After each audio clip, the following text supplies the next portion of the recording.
Pela analogia. E, quer dizer, podem ser, isso é uma das hipóteses, que a parecença é exatamente por essa simpatia que fez com que esse espírito fosse nascer nessa família, tudo. Mas pode ser que não tenha parecença e que seja exatamente espíritos que não são simpáticos. Nenhuma influência exerce o espírito dos pais sobre o filho depois do nascimento deste, ao contrário, bem grande influência exerce. Conforme já dissemos, os espíritos têm que contribuir para o progresso uns dos outros. Pois bem, os espíritos dos pais têm por missão desenvolver o de seus filhos pela educação. Constitui-lhes isso uma tarefa. Tornar-se-ão culpados se vierem a falir no seu desempenho. Então, aqui agora ele já fala depois do nascimento. Depois do nascimento, sim, porque através da educação, através do exemplo, os pais vão transmitindo valores para os seus filhos. Então, essa parecença moral, após o nascimento, já se dá pelo meio dessa convivência. Por que que os pais bons e virtuosos nascem filhos de natureza perversa? Por outras, porque que as boas qualidades dos pais nem sempre atraem por simpatia um bom espírito para lhes animar o filho. Não é raro que um mau espírito peça que lhe sejam dados bons pais na esperança de que seus conselhos o encaminhem por melhor senda, e muitas vezes Deus lhe concede o que deseja. Porque a chance de um espírito que tem assim valores ainda não muito trabalhados no bem, na coisa.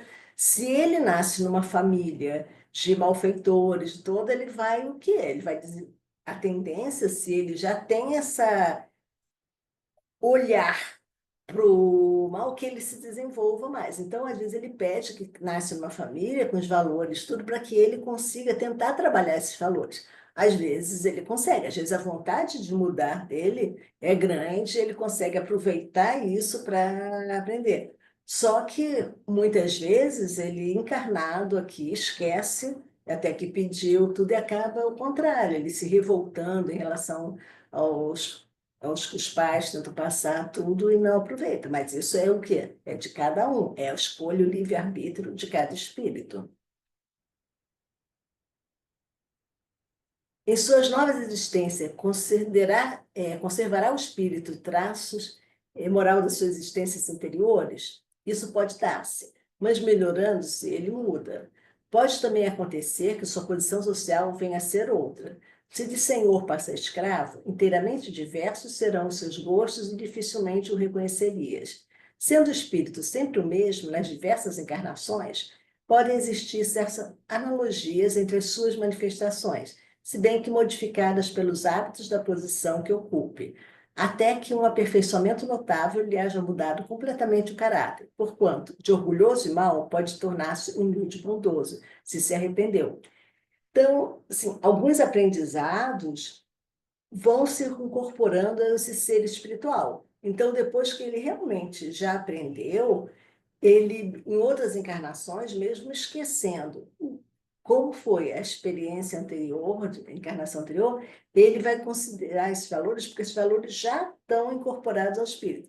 Agora, se ele está ali, tendo que ir numa encarnação, lidar com algumas coisas, fazer naquela situação, mas que para ele ainda não está o que se incorporou, como a gente esquece as encarnações anteriores, pode ser que ele vindo numa nova, em outra circunstância totalmente diferente, ele acabe não seguindo essa evolução da onde que teria assim parado tudo. Ele pode ainda dar essa coisa. A gente às vezes avança por meio de alguns avanços e retrocessos. Às vezes a gente assim não firma de imediato todas as questões. Às vezes a gente precisa assim pouco, vai e volta, tudo, até que no todo a gente vai melhorando. Não diz que a gente não volta atrás, mas naquilo que a gente já fixou, naquilo que já se incorporou ao nosso espírito, à nossa íntima coisa. Aquilo, quer dizer, hábitos novos que ainda não. Quando o hábito você. Atitudes novas, você consegue repetir, se tornar hábitos, isso vão se incorporando. Agora só, fez uma vez e depois nunca mais, quer dizer, isso não quer dizer que você tenha tido essa absorção desse aprendizado. Ideias inatas. Encarnado, conserva o espírito algum vestígio das percepções que teve, dos conhecimentos que adquiriu nas existências anteriores, guarda a vaga lembrança, que lhe dá o que se chama ideias inatas. Não é, então, quimérica a teoria das ideias inatas? Não. Os conhecimentos adquiridos em cada existência não mais se perdem. Liberto da matéria, o espírito sempre os tem presentes. Durante a encarnação, esquece-os em parte, momentaneamente. Porém, a intuição que deles conserva lhe auxilia o progresso. Se não fosse assim, teria que recomeçar constantemente. Em cada nova existência, o ponto de partida para o espírito é o que, na existência precedente, ele ficou. Mas isso mostrando, quando ele já foi algo que ele já fixou, já realmente está incorporado. Esse ele não esquece, não volta atrás. Mas, às vezes, assim, novas experiências que ele teve, que ainda não absorveu, essas vezes ele esquece e aí tem que voltar a repetir. Grande conexão deve então haver entre duas existências consecutivas, nem sempre tão grande quanto talvez o suponhas, dado que bem diferentes são, muitas vezes, as posições do espírito nas duas, e que, no intervalo de uma e outra, a outra pode ele ter progredido. Porque a gente não tem que estar sempre lembrando que a gente aprende, que a gente põe em prática o que a gente aprendeu ao encarnar, porque a gente esbarra com mais dificuldades dessas limitações do corpo. Mas que, enquanto no mundo espiritual, a gente frequenta várias escolas, então a gente tem chance de fazer vários trabalhos também, e isso vão somando aprendizados. E então a gente não reencarna uma nova encarnação, exatamente não somos mais o mesmo da encarnação anterior, porque nesse tempo, primeiro que a gente a cada dia é alguém diferente, né? Acho que essa evolução, quando diz assim, que você nunca entra duas vezes no mesmo rio, porque o rio não é o mesmo, você não é o mesmo. Isso é uma grande verdade, porque a gente, ao longo da vida, a gente vai a cada dia tendo percepções que vão agregando conhecimentos, a gente vão fazendo com que a gente reflita, com que a gente muda a forma de pensar. E então, entre uma encarnação e outra, ainda que essas consecutivas, teve um tempo em que você, na erraticidade, refletiu sobre o que foi a sua encarnação. E teve um tempo que você, além de refletir, você pode ter tido diferentes tipos de trabalhos, diferentes tipos de estudos, de cursos que você pode frequentar, aprendizados. Então, você já vem para essa encarnação como um espírito já diferente daquele que encarnou da última vez. Então, esse tipo de progresso vai sendo sempre. A gente, a cada dia, somos uma nova pessoa. Qual a origem das faculdades extraordinárias dos indivíduos que, sem estudo prévio, parecem ter a intuição de certos conhecimentos, das línguas, do cálculo, etc. Lembrança do passado, progresso anterior da alma, mas de que ela não tem consciência. De onde queres que venham tais conhecimentos? O corpo muda, o espírito, porém, não muda, embora troque de roupagem. Então, assim, até essa facilidade de algumas que a gente tem, algumas habilidades, né? Que a gente, às vezes, quando vai conhecer, às vezes, uma atividade nova que a gente faz, o que a gente fala assim, puxa, pareceu tão simples, pareceu que eu já sabia fazer isso, porque às vezes a gente, em outras encarnações, exercitou isso e outras coisas que, assim, que são muito difíceis para a gente aprender. Você vê que tem pessoas que falam vários idiomas e que têm maior facilidade para isso. Outras que, quer dizer, então, que já não têm essa facilidade. Então, nós temos habilidades diferentes, e uma das coisas que pode explicar por que somos seres tão diferentes, por que temos aptidões, gostos tão diferentes, pode ser também por questões de outras, do que a gente já desenvolveu em outras. Algumas vezes até a gente já desenvolveu muito alguma coisa, e como a gente estava indo muito naquela linha, a gente nasce com isso meio bloqueado. Então, naquela existência, de repente, a gente não dá prosseguimento aquele ramo de conhecimento, porque a gente precisa trabalhar exatamente outros. Porque por ele ser algo mais desenvolvido, com mais facilidade, se a gente vier com toda essa lembrança, a gente pode, de novo, querer só desenvolver esse e abrir mão de outros aprendizados. Então, às vezes acontece isso, às vezes assim, embora o espírito tenha esse conhecimento, aquele conhecimento não vai aparecer nessa encarnação, para que ele possa se dedicar a outras coisas. Pode o espírito, mudando de corpo, perder algumas faculdades intelectuais, deixar de ter, por exemplo, o gosto das artes? Sim, desde que conspurcou a sua inteligência ou a utilizou mal. Depois, uma faculdade qualquer pode permanecer adormecida durante uma existência, por querer o espírito exercitar outra, que nenhuma relação tem com aquela. Esta, então, fica em estado latente para reaparecer mais tarde. Então, aqui ele coloca, além do que eu já tinha falado disso, de ficar em estado latente, por uma questão de você ter oportunidade de desenvolver outras, ele ainda coloca a questão que às vezes você utilizou mal. Você veio como um grande gênio da física, tudo, só que você utilizou isso em organizações criminosas, utilizou tudo. Então, você pode, dessa vez, não ter essa habilidade para te facilitar com que você não escorregue de novo por essa cena. Então, isso pode ser. A questão é isso, tem N possibilidades, várias coisas podem ser. Então, não adianta a gente ficar, às vezes, a gente querendo, assim, que venha o nosso programa para ler assim, ah, tá, eu já fiz isso, eu fiz isso, tá ali, querendo entender por cada ação, tudo não, isso daqui eu achei fácil, então é porque deve ser, tudo pode não ser. Então, assim, o importante é a gente tentar fazer o melhor com as ferramentas que a gente tem, para trabalhar aquilo que a gente pensa que é o que vai te dar paz de espírito, que é o que vai contribuir para o todo, que é o olhar para os seus irmãos, não só para você. Então, assim, a gente fazendo naquele momento, não adianta a gente tentar essa coisa de ficar tentando entender o que foi meu espírito em outras vidas, o que o meu espírito tem como missão. Ah, procura, você sente o que, para onde você está, seu coração está te mandando ir, faz uma oração, pede para te orientar no caminho de luz, no caminho de bem, e vai. Não fica se torturando por essa questão de tentar entender se o que está acontecendo com você está ligado a uma outra encarnação ou não, e se é aquilo que é o certo ou errado na coisa. Busca olhar para dentro, busca nesse seu autoconhecimento o que você acha que naquele momento é o que te cabe fazer. E vamos refletir um pouquinho, então, sobre essa questão, que é o nosso tema da hereditariedade moral. O aspecto sociocultural. Grande parte do comportamento moral é aprendida no contexto familiar e social. Valores, crenças e normas são transmitidos culturalmente, não geneticamente.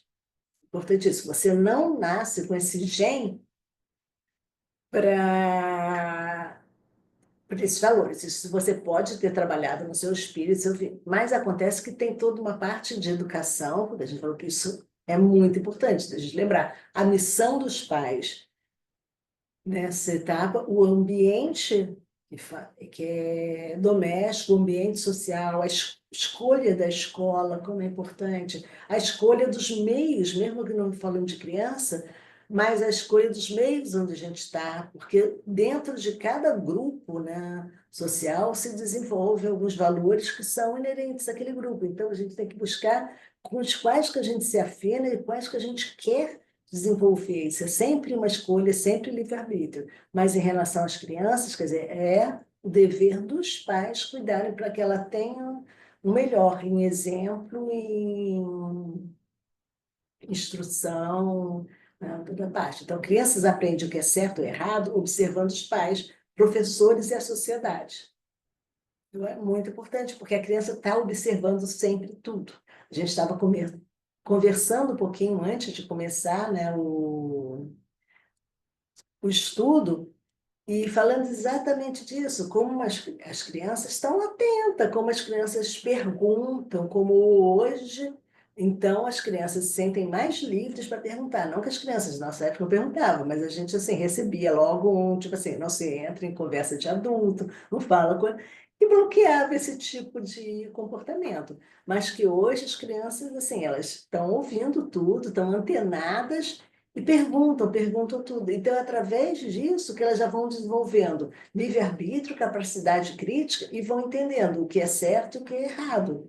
Então, assim, é importante isso, que elas observam. Então, não adianta você falar uma coisa e agir de forma diferente, porque ela observa o comportamento e não só o que é dito, então, como se age. Quando você age de uma forma que não está relacionada, elas vão com o seu comportamento, sua ação e o seu discurso estão em contradição, a criança vai perceber isso. A criança é esperta, muito mais do que a gente imagina. E isso que vai formando os valores dela. Se ela percebe essa inconsistência, ela já vai começar a perceber que a verdade já não é um valor ali naquele grupo social. Então, ela já vai começar a perceber que ela também pode faltar com a verdade.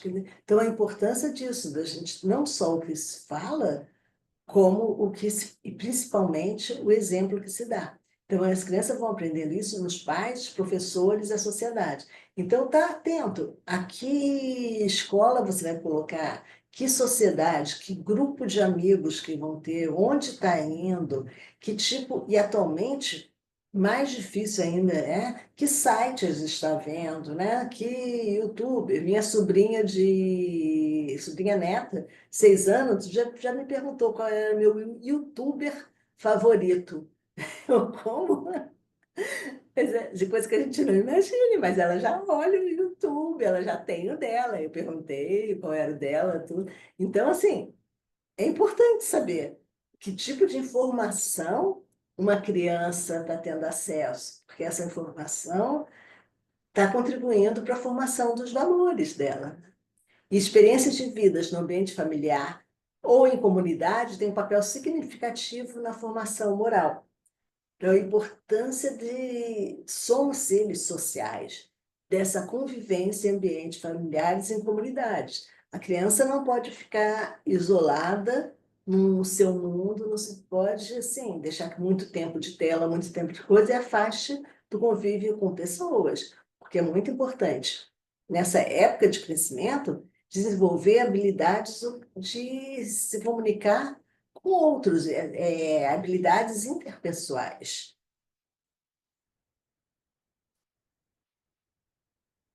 O ambiente familiar e social em que uma pessoa nasce, inclusive com pais específicos, pode ser visto como uma escola escolhida pelo espírito para aprender lições ou ajustar questões pendentes. É o que a gente fala. Às vezes a gente vem numa família que tem afinidades, tem toda, ou vem numa família que a gente tem questões que estão pendentes e uma relação tão próxima a gente tem tentar acertar. E isso é porque já foi algo que foi combinado lá em cima, porque os dois lados estavam dispostos a fazer uma reconciliação, tá? Porque isso é sempre uma livre escolha, um livre-arbítrio, e às vezes, mesmo escolhendo, a pessoa na hora fica ali, pode ter, a gente vê alguns relatos, né, da dificuldade que tem um espírito se nascer em um lugar que ele não se sente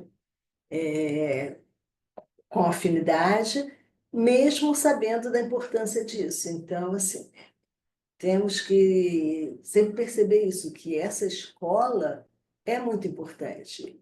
Essa escola da vida, essa escola dos pais específicos, a família, então, como a responsabilidade por essa criação desse ser, que você aceitou, então, esse acolhimento.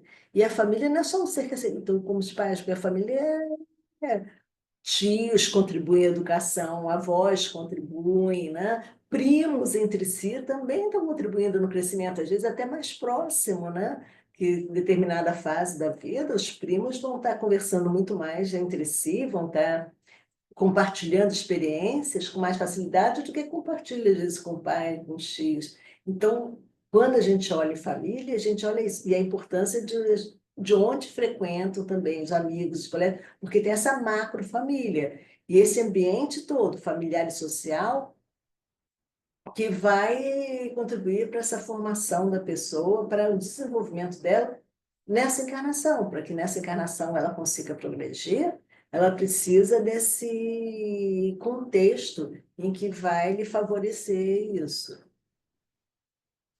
As escolhas morais de uma pessoa em uma vida podem influenciar suas condições e experiências em vidas futuras.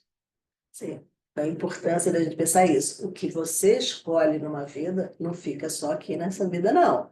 As besteiras que a gente faz aqui podem gerar consequências para a gente em vidas futuras. E assim como os progressos que a gente faz representam passos que a gente conseguiu caminhar que vão nos ajudar nas nossas próximas encarnações. Então, tudo assim é importante. Então, a gente, assim, a oportunidade de trabalhar nessa encarnação o melhor que puder. A hereditariedade moral seria entendido não como uma transmissão genética, mas como uma continuidade espiritual. O espírito traz consigo tendências morais e éticas desenvolvidas em existências anteriores. Então, mostrando isso, que essa hereditariedade moral não vem de pais, não vem da parte dessa transmissão genética, não está no seu DNA.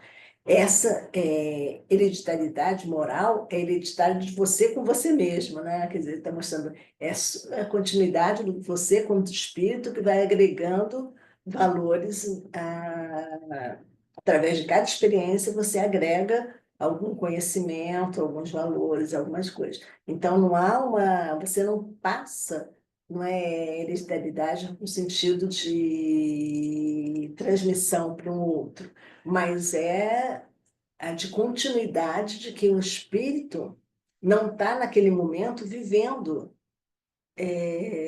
sua primeira existência. Então, ele é um ser que já vem de outras existências. Então, tudo isso, essa escala evolutiva faz parte do próprio do espírito em questão. Então, ele tem, sim, essa continuidade. Ele não volta a estaca zero em cada encarnação. E é isso, gente. Não...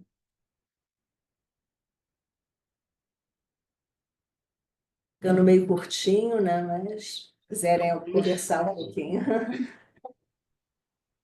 Afinal de contas, nós somos herdeiros de nós mesmos, né, Lourdes? Isso, é importante isso, a gente pensar isso, que a gente, nossas escolhas é importante. Escolha bem, porque você vai herdar as consequências das suas escolhas, você vai ser isso, está se incorporando à sua essência, né?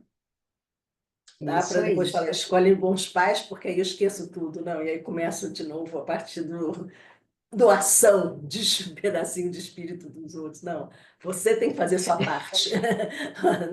Não dá para fugir disso. É o mais difícil, né? É o mais difícil. Vai, se não fizer agora, alguma hora você vai ter que fazer, mas é você que vai ter que fazer. Não dá para o outro fazer por você. O outro pode te ajudar, pode falar dos pais, pode te colocar numa boa escola, te dar bons exemplos, tudo. Mas quem vai ter que agir, escolher, é você, só você. Não dá para terceirizar isso, não. Isso aí, dona Lourdes, muito, muito obrigada pelos ensinamentos da tarde de hoje. Eu vou pedir a todo mundo aqui que tiver, meu Deus do céu, treinamento para passe, que por favor se coloque à disposição da espiritualidade e a gente acompanhe mentalmente a oração que a Lourdes está fazendo, por favor, de encerramento. Ah, vamos nos conectar com a espiritualidade superior, em Deus Pai, Maria, nossa mãe tão amada, Jesus, nosso mestre, exemplo, João Batista, patrono de nossa casa. Que possamos ser fortalecidos para seguir a cada dia buscando firmar nossos passos uma direção de luz, do bem, abrir nossos braços para acolher todos que necessitarem de conforto, de uma palavra amiga, para que a gente aprenda a não se furtar nessa ajuda, porque só evoluímos, só crescemos Quando seguimos juntos, é importante a gente aprender que todos juntos somos mais fortes, que sozinhos nos enfraquecemos. Que possamos entender isso, que somos irmãos e que não temos que estar numa disputa, numa competição, e sim nos ajudando uns aos outros. Graças a Deus. De maneira que eu dou por encerrada a reunião pública doutrinária da tarde desse domingo. Que os bons espíritos possam ficar conosco, os mentores espirituais da nossa casa nos amparem ao longo da semana, que assim seja.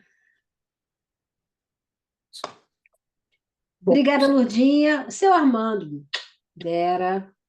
obrigada. Priscila vai dar tchau, Dona Aurora e seu Armando.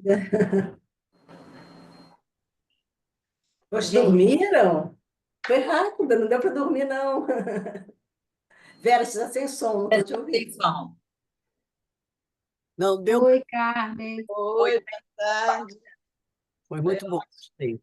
Não dormi, não, hein? Ah, tá.